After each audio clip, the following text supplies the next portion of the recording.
இன்னும் பெண்களை நீங்கள் தலாக் செய்து அவர்களும் தங்களுடைய இத்தா தாயை பூர்த்தி செய்துவிட்டால் அவர்கள் தாங்கள் விரும்பி ஏற்கும் கணவர்களை முறைப்படி திருமணம் செய்து கொள்வதை தடுக்காதீர்கள். உங்களில் யார் அல்லாஹ்வின் மீதும் இறுதி நாள் மீதும் நம்பிக்கை கொண்டுள்ளார்களோ அவர்களுக்கு இதை கொண்டு உபதேசிக்கப்படுகிறது. இதன்படி நடப்பது உங்களுக்கு நற்பண்பும் தூய்மையும் ஆகும். இதன் நலன்களை அல்லாஹ் அறிவான், நீங்கள் அறிய மாட்டீர்கள்.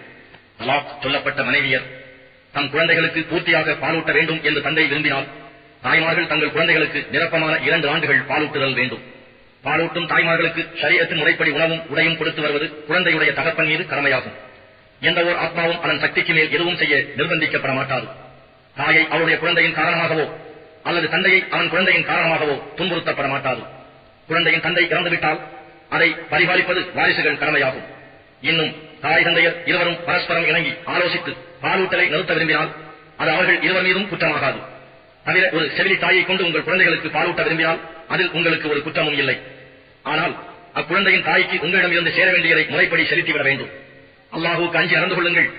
நிச்சயமாக அல்லாஹ் நீங்கள் செய்வதை பார்ப்பவனாக இருக்கிறான் என்பதை அறிந்து கொள்ளுங்கள்.